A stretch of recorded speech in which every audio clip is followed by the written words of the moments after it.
కీర్తనలో 91వ వచనంలో సమస్తము నీకు సేవ చేయుచున్నవి అని రాయబడింది. సమస్తము నీకు సేవ చేస్తున్నాయి. సమస్తము అంటే సూర్యుడు, చంద్రుడు, భూమి, మరి ఆకాశము, నక్షత్రాలు, చెట్లు, గాలి, నీరు, ఇట్లా మనం చెప్పుకుంటూ పోతే సృష్టిలో ఉన్నటువంటి సమస్తం. చూడండి, గాలి విసరవద్దు అని దేవుడు ఆజ్ఞాపిస్తే గాలి విసరదంట. ఎంత పెద్ద చెట్లున్నా సరే గాలి, ఆ చెట్లు కొమ్మలు కూడా ఊగవు. ఆయన గాలిని బిగబడితే మళ్ళీ గాలి మరొక చోట నుంచి రాదు.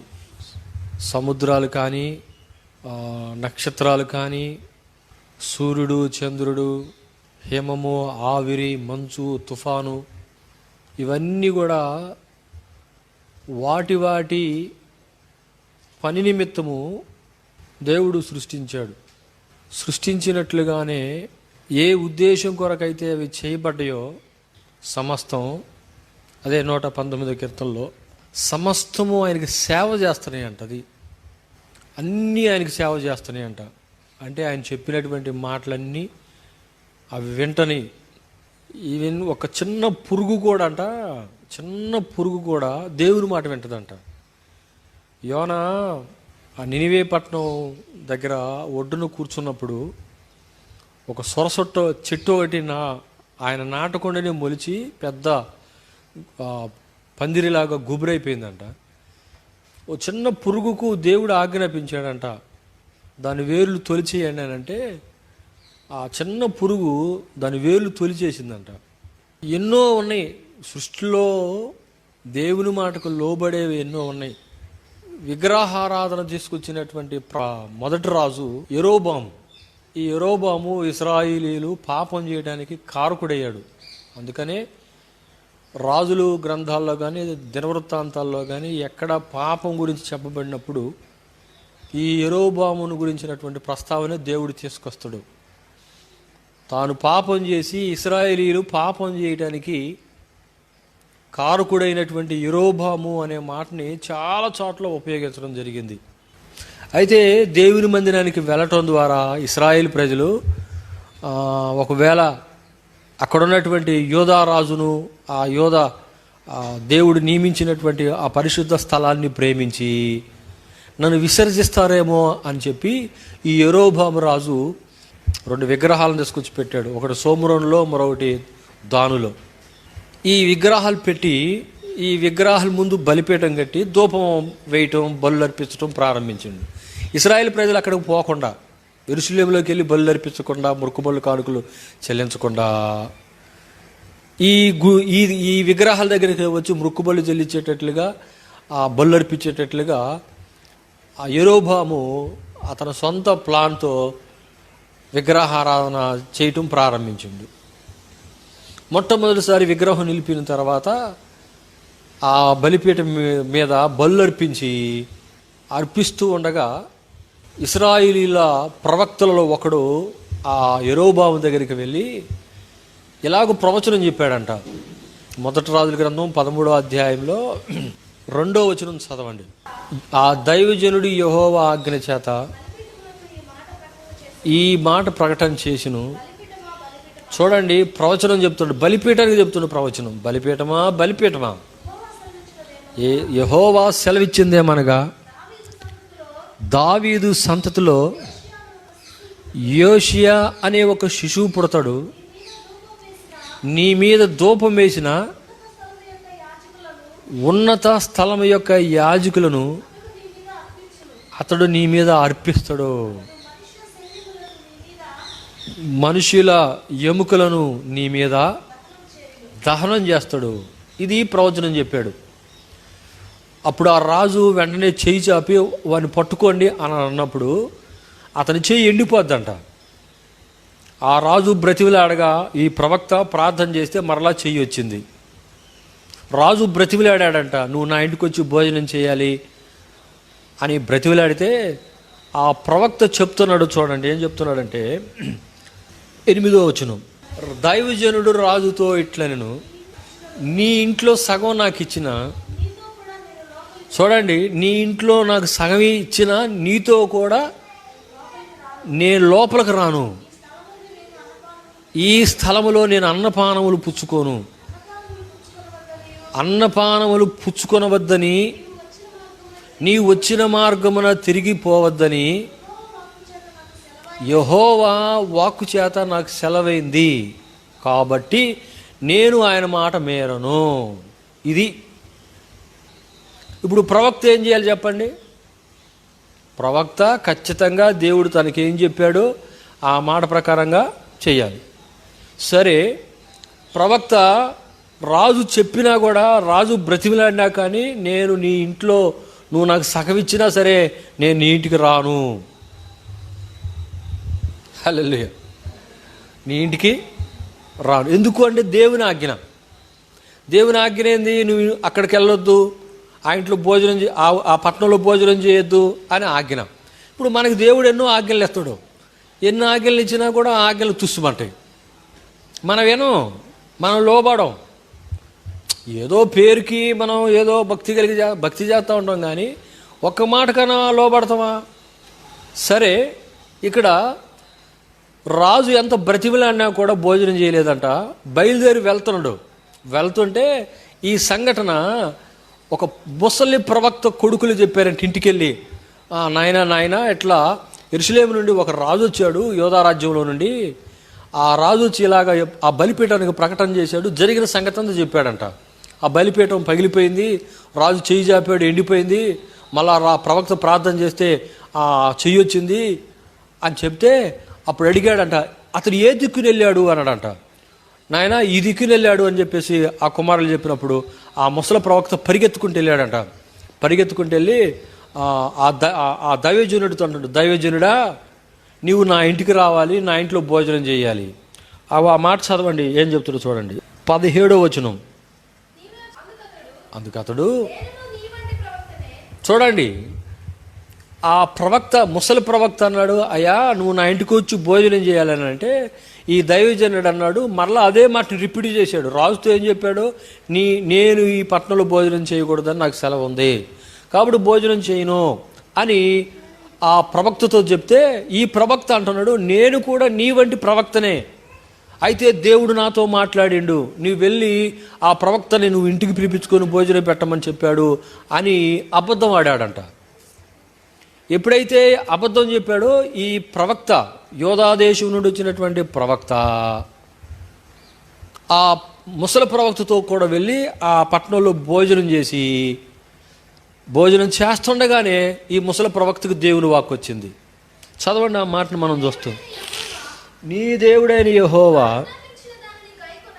22వ వచనం, 21వ వచనం.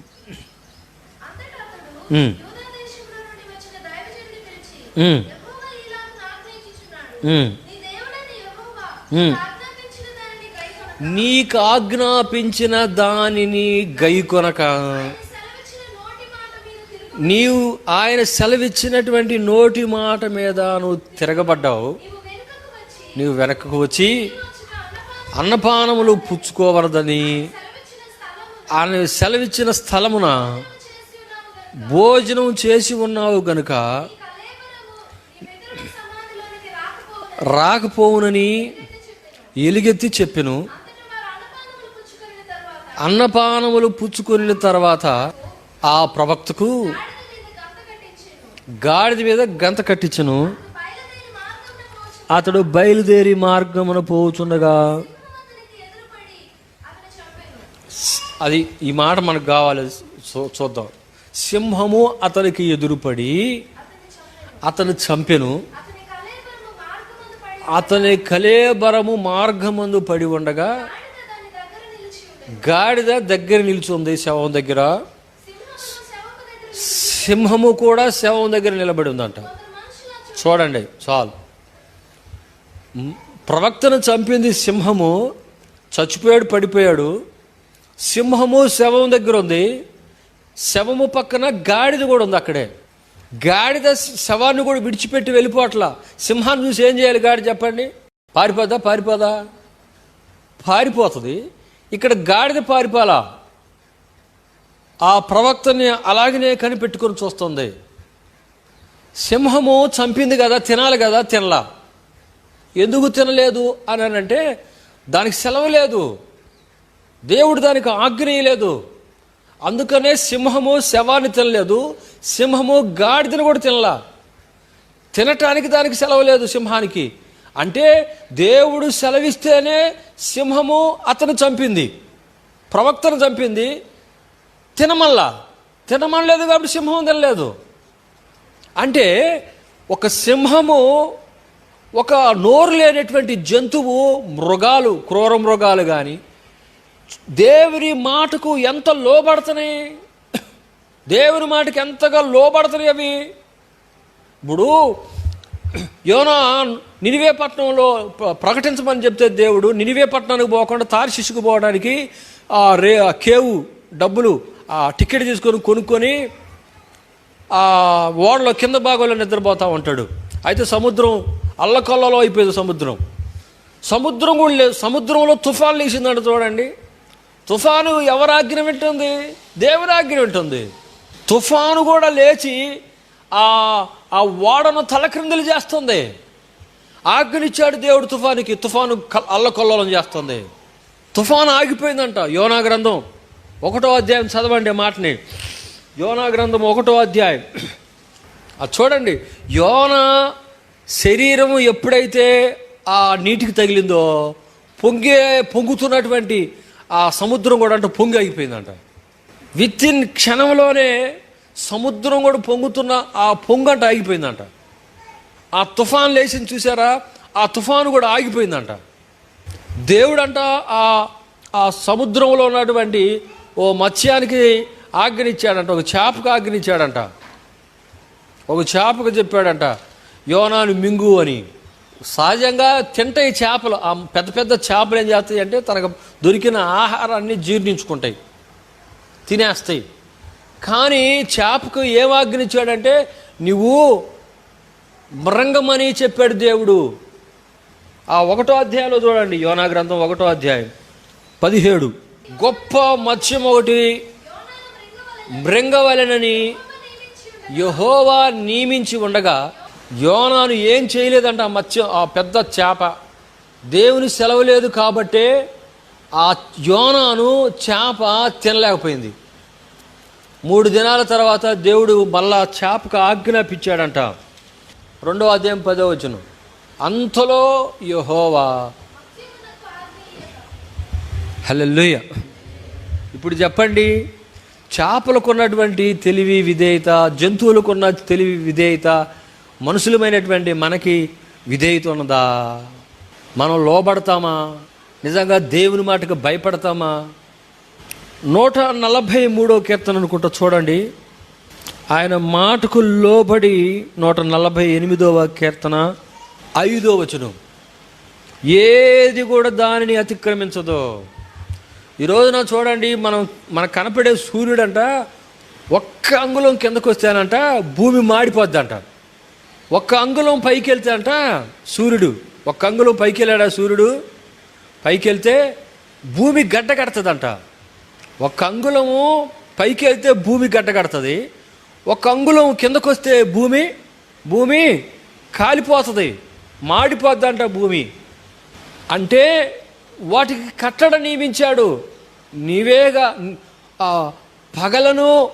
పగలకు కాంతినీయటానికి సూర్యుడిని చేశాడు, అది తన నియమాన్ని తప్పదంట. చంద్రుడు తన నియమాన్ని తప్పదంట. పక్షుల్లో పడుతున్నాయి. కాకులను చూడండి, ఏలియాకు ఆహారం ఇచ్చిరాపో అని అంటే తాను తినటానికి సంపాదించుకున్నటువంటి ఆ రొట్టెని, ఆ మాంసాన్ని అంట ఏలియాకు తీసిపోయి ఉదయం సాయంత్రం ఇచ్చినాయంట. చక్కగా టైం ప్రకారం ఇచ్చినాయంట. ప్రైజ్ ది లార్డ్, హల్లెలూయా. మనకేదండి జ్ఞానం? నీకు జ్ఞానం లేదా? దేవుడు నీకు జ్ఞానం ఇట్లేదా? దేవుడు నీకు బుద్ధి ఇట్లేదా? మనము జంతువుల కంటే హీనమైపోయామా? దేవుణ్ణి లోకానికి ఈడ్చిద్దెవరంటే ఈ మనిషే. న్యాయాధిపతుల్లో ఒక వింతైనటువంటి ఒక కథని మనం చూస్తాం. చెట్లు మాట్లాడుకుంటున్నాయి అంట. చూడండి 9వ అధ్యాయం 9వ వచనం. కొన్ని చెట్లు వెళ్ళి అడిగినాయి అంట, ఏది ఈ చట్నీ, ఈ ఒలివు చట్నీ అడిగినాయి అంట, అయ్యా నువ్వు మమ్మల్ని చేలు అని అంటే, అరే రే రే రే రే నా తైలం ద్వారా ఏ రాజులను సన్మానిస్తారో అభిషేకిస్తారో, మనుషులను అభిషేకిస్తారో, ఏ దేవుణ్ణి అభిషేకిస్తారో ఆ తైలాన్ని ఈయటం నా పనిని మాని, నేను తైలం వేయటమే నా పని. రాజులను మానవులను అభిషేకించేది నా తైలం చేతనే, దేవుణ్ణి కూడా అభిషేకించేది నా తైలం చేతనే.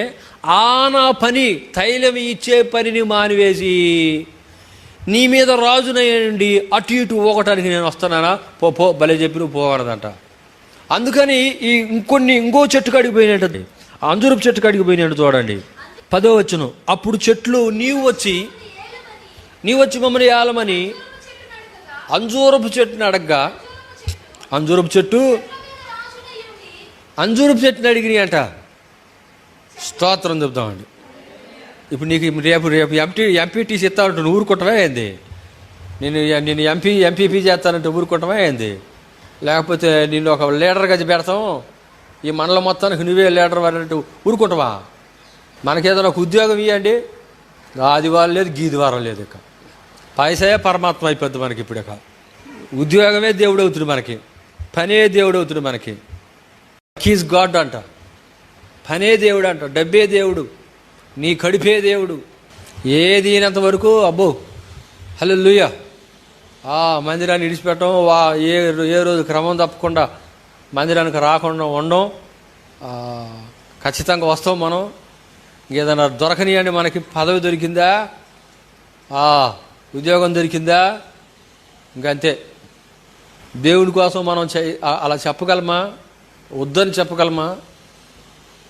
ఎంతోమంది ఉద్యోగాలను పోగొట్టుకున్న వాళ్ళు ఉన్నారు దేవుని కోసం, ఉద్యోగాలను పోగొట్టుకున్న వాళ్ళు ఉన్నారు.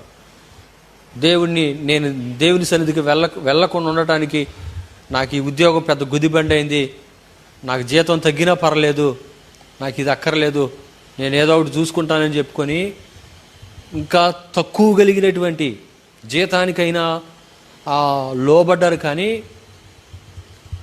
ఎక్కువ ధనం తీసుకొని దేవుని సన్నిధిని పోగొట్టుకునేటువంటి ఉద్యోగాలని అట్టిపెట్టుకుని ఉండలేకపోయారు చాలామంది.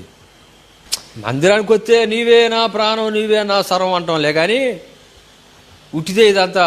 ఇదేదో పాటల్లో ప్రాణం అంటమే కానీ బ్రతుకులో మనకు ప్రాణం ఉండదు. బ్రతుకులో ప్రాణం ఏంటంటే డబ్బే ప్రాణం, అంతే. ఈ కడవరి దినాల్లో ప్రపంచాన్ని పాలించే రెండేనంట, ఓ దేవుడైనా పాలించాలి, లేకపోతే ధనమైనా పాలించాలి. ఈ ఉదయకాల సమయంలో నిజంగా మనం దేనికి ప్రాముఖ్యతనిస్తున్నాము, అది ఏది మన ప్రాణం అవుతుంది, ఏది మన ఊపిరి అవుతుంది. సృష్టిలో ఉన్నటువంటి సమస్తం వేటి కొరకైతే చేయబడ్డాయో వాటి కర్తవ్యాన్ని అవి ఖచ్చితంగా నెరవేరుస్తున్నాయి.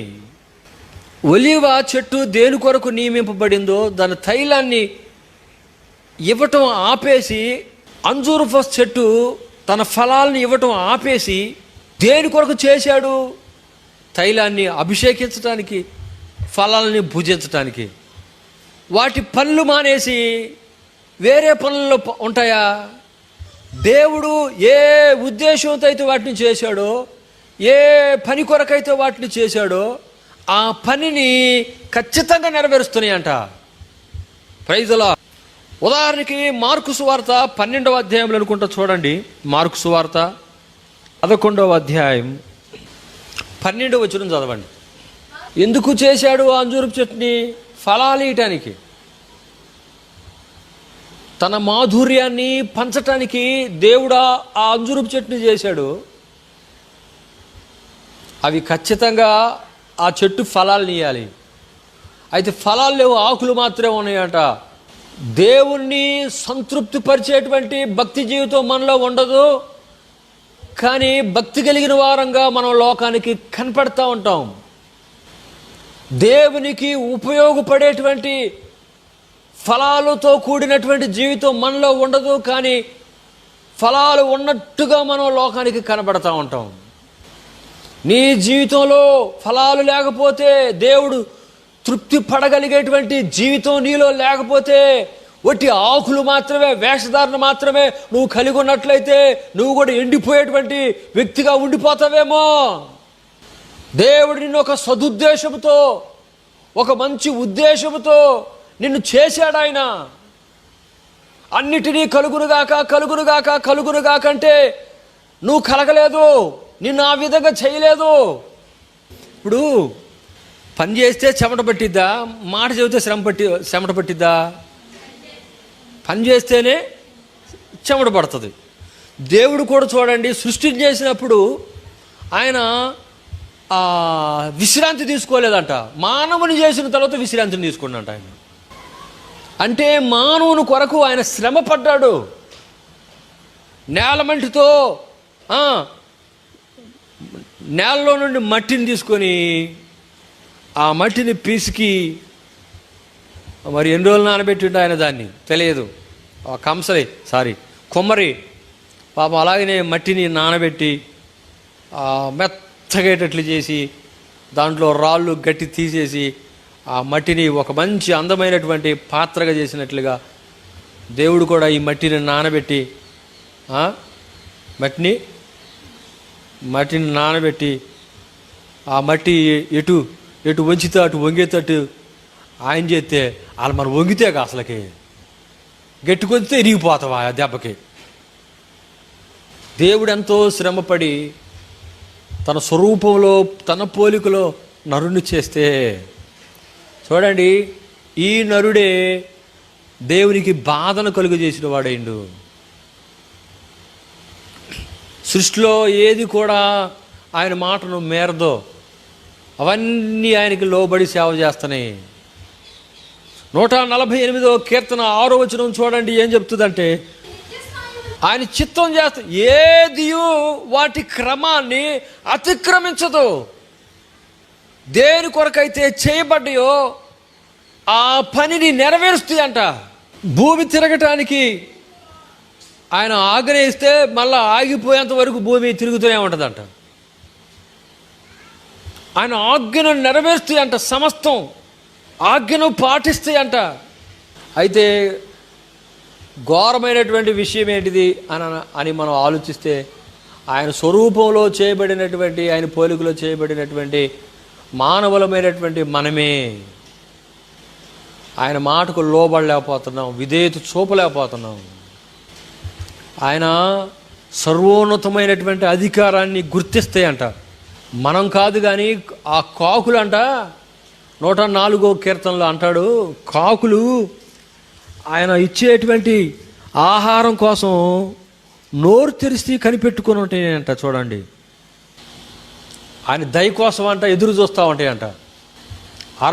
అరచు కాకి పిల్లలకు ఆహారం సిద్ధం చేస్తాడంట ఆయన. అందుకని ఆయన దయ కోసం చూస్తూ ఉంటాయంట, నువ్వెప్పుడు ఆహారం ఇచ్చేదవో అని. అవి ఎంత ఆ సృష్టిలో ఉన్నటువంటి వాటి గురించి మనం ఆలోచించినప్పుడు అవన్నీ కనిపెట్టుకుంటూ ఉంటాయంట. భూ జంతువులన్నీ కూడా అంట ఎదురు చూస్తూ ఉంటాయంట. లేకపోతే చేప యోనాన్ని తినకపోయిందా? సింహము ఆ ప్రవక్తని తినకపోయిందా? సింహము ఆ గాడిదని తినకపోయిందా? తినవు. ఆ కాకులు ఏలియాకి ఇవ్వకుండా అవి తినకపోయినాయా? ఆయన సెలవు లేకుండా తినవు. మనం ప్రార్థన చేయకుండా గబగబ తినేస్తాం, మర్చిపోయినవే, ప్రార్థన చేసుకోలేదే. కనీసం కృతజ్ఞతాస్తుతులు కూడా చెల్లించం. అయ్యా ఇది ఇచ్చినందుకు వందనాలని కూడా చెప్పం. ఒక కొత్త వస్త్రం కట్టుకుంటామా, గబగబగబ వేసుకోవటం ఆడవుడు ఉరకటమే కానీ ఈ నూతన వస్త్రం కొరకు వందనాలు దేవా అని కూడా చెప్పం. ఈ నూతన వస్తువు కోసం వందనాలు దేవా అని చెప్పం. ఈ నెల జీతం నాకు సక్రమంగా వచ్చేటట్లు చేసావు దేవా అని చెప్పం.